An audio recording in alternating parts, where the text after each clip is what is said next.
Item ಯಾವುದೇ ಇರಲಿ try ಮಾಡಿ ಆಚಿ ಚಿಕನ್ ಮಸಾಲಾ. ಹಾಸನದಲ್ಲಿ ಮದುವೆಗೆ ಅಂತ ಬಂದಿದ್ದ ಮಹಿಳೆ ನಿಗೂಢ ರೀತಿಯಲ್ಲಿ ಕಾಣೆಯಾಗಿದ್ದಾಳೆ. ಬೇಲೂರಿನ ಕಲ್ಕೆರೆ ಬಳಿ ಮಹಿಳೆಯ ಒಳ ಉಡುಪು, ಚಪ್ಪಲಿಗಳು, ಆಕೆಯ ಬ್ಯಾಗ್ ಎಲ್ಲವೂ ಕೂಡ ಪತ್ತೆಯಾಗಿದೆ. ಕುಣಿಗಲ್ನಿಂದ ಚಿಕ್ಕಮಗಳೂರು ಮದುವೆಗೆ ಅಂತ ಪ್ರಿಯಾಂಕಾ ಬಂದಿದ್ರು. ದೂರು ಕೊಟ್ಟರು ಕೂಡ ಪೊಲೀಸರು ಈಗ ಸ್ಪಂದಿಸಿಲ್ಲ ಅಂತ ಸಂಬಂಧಿಕರು ಆಕ್ರೋಶ ವ್ಯಕ್ತಪಡಿಸ್ತಾ ಇದ್ದಾರೆ. ಅರೇಹಳ್ಳಿ ಬೇಲೂರು ಪೊಲೀಸರ ವಿರುದ್ಧ ಪ್ರಿಯಾಂಕಾ ಕುಟುಂಬಸ್ಥರು ಆಕ್ರೋಶ ವ್ಯಕ್ತಪಡಿಸ್ತಾ ಇದ್ದು, 30 ಲಕ್ಷ ಮೌಲ್ಯದ ಒಡವೆಯನ್ನ ಧರಿಸಿದ್ದ ಪ್ರಿಯಾಂಕಾ ಒಡವೆ ಸಮೇತ ಈಗ ನಾಪತ್ತೆ. ಆಕೆಯ ಒಳ ಉಡುಪು, ಚಪ್ಪಲಿಗಳು ಮತ್ತು ಆಕೆ ಇಟ್ಕೊಂಡಿದ್ದ ವ್ಯಾನಿಟಿ ಬ್ಯಾಗ್ ಮಾತ್ರ ಸಿಕ್ಕಿದೆ.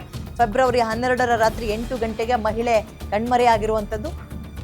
ಬೇಲೂರು ಬಸ್ ನಿಲ್ದಾಣದಿಂದ ನಿಗೂಢವಾಗಿ ಕಾಣೆಯಾಗಿದ್ದಾಳೆ. ಹಾಸನ ಗ್ರಾಮಾಂತರ ಪೊಲೀಸ್ ಠಾಣಾ ವ್ಯಾಪ್ತಿಯಲ್ಲಿ ಘಟನೆ ನಡೆದಿದೆ.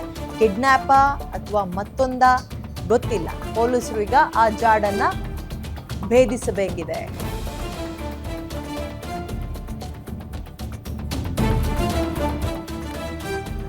ಮಂಡ್ಯದಲ್ಲಿ ಓಕೆ, ಈಗ ಅದಕ್ಕಿಂತ ಮುಂಚೆ ಚಿಕ್ಕಮಗಳೂರಿನ ಸುದ್ದಿಯನ್ನ ನೋಡ್ತಾ ಇದ್ವಿ. ಮದುವೆಗೆ ಅಂತ ಬಂದಂತಹ ಹೆಣ್ಣುಮಗಳು ಇದ್ದಕ್ಕಿದ್ದಂತೆ ನಾಪತ್ತೆ ಆಗಿದ್ದಾಳೆ. ಆಕೆ ಮೈ ಮೇಲಿದ್ದಂತಹ ಒಡವೆ ಸಿಕ್ಕಿಲ್ಲ, ಬಟ್ ಆಕೆಯ ಒಳ ಉಡುಪು, ಚಪ್ಪಲಿಗಳು ಮತ್ತು ವ್ಯಾನಿಟಿ ಇದೆ. ಈಕೆ ಬೇಲೂರು ಬಸ್ ನಿಲ್ದಾಣದಿಂದ ಕಾಣೆಯಾಗಿರುವಂತಹ ಹೆಣ್ಣುಮಗಳು ಎಲ್ಲಿ ಹೋಗಿದ್ದಾಳೆ, ಏನು ಎತ್ತ ಅಂತ ಗೊತ್ತಿಲ್ಲ. ಹಾಸನ ಗ್ರಾಮಾಂತರ ಪೊಲೀಸ್ ಸ್ಟೇಷನ್ ಅಲ್ಲಿ ಈಗ ಕೇಸ್ ಕೂಡ ದಾಖಲಾಗಿದೆ.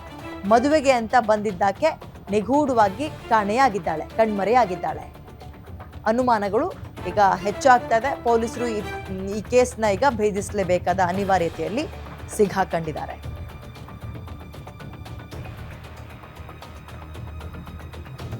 ಕುಣಿಗಲ್ನಿಂದ ಚಿಕ್ಕಮಗಳೂರಿನಿಗೆ ಮದುವೆಗೆ ಅಂತ ಬಂದಿದ್ದಾಕೆ ಈಗ ಬಸ್ ಸ್ಟ್ಯಾಂಡ್ ನಲ್ಲೇ ಕಾಣೆ. ಮೈ ಮೇಲಿದ್ದಂತಹ ಒಡವೆಗಳಿಲ್ಲ, ಒಡವೆ ಹಾಕ ಬಂದಿದ್ದಾರೆ ಅಂತ ಕುಟುಂಬಸ್ಥರೇನೋ ಸ್ವಲ್ಪ ಮಾಹಿತಿಯನ್ನು ಕೊಡ್ತಾ ಇದ್ದಾರೆ. ಬಟ್ ಎಲ್ಲಿ ಹೋದ್ರು ರಾತ್ರಿ 8 ಗಂಟೆ ರಾತ್ರಿ 8 ಗಂಟೆಗೆ ಆಕೆ ಇದ್ದಕ್ಕಿದ್ದಂತೆ ಕಣ್ಮರೆಯಾಗಿದ್ದಾಳೆ. ಬಸ್ ಸ್ಟ್ಯಾಂಡ್ ನಿಂದಲೇ ಕಣ್ಮರೆ ಅಂತ ಹೇಳ್ತಾ ಇದ್ದಾರೆ. ಇದು ಹಲವು ಅನುಮಾನಗಳಿಗೆ ಕಾರಣವಾಗ್ತಾ ಇದೆ. ಸಿಸಿ ಕ್ಯಾಮ್ರಾ ಎಲ್ಲ ಫುಟೇಜ್ಗಳನ್ನ ಗಮನಿಸ್ತಾರೆ. ಈಕೆ ಜೊತೆಗೆ ಇನ್ನೆಷ್ಟು ಜನ ಇದ್ರು, ಅಥವಾ ಆಕೆ ಒಬ್ಳೇ ಬಂದಿದ್ಲಾ, ಯಾವ ಕಡೆಗೆ ಹೋದ್ಲು, ಆನಂತರ ಬಸ್ ಸ್ಟ್ಯಾಂಡ್ ಇಂದ ಒಡವೆ ಇಲ್ಲ, ಬಟ್ ಆಕೆಯ ಒಳ ಉಡುಪು, ಚಪ್ಪಲಿ, ವ್ಯಾನಿಟಿ ಬ್ಯಾಗ್ ಇದೆ. ಅಂದ್ರೆ ಪೊಲೀಸರಿಗೆ ಇದು ಮತ್ತೊಂದು ರೀತಿಯ ಅನುಮಾನವನ್ನ ಹುಟ್ಟಿಸ್ತಾ ಇದೆ. ಸೊ ನೋಡೋಣ ಪೊಲೀಸರು ಈ ಕೇಸ್ನ ಹೇಗೆ ಭೇದಿಸ್ತಾರೆ ಅಂತ. ಕುಟುಂಬಸ್ಥರು ಈಗ ಆತಂಕಗೊಂಡಿದ್ದಾರೆ. ಮದುವೆ ಆಗಿರೋ ಮಹಿಳೆ ಬೇಲೂರಿನ ಕಲ್ಕೆರೆ ಬಳಿ ಈಗ ನಾಪತ್ತೆಯಾಗಿದ್ದಾಳೆ.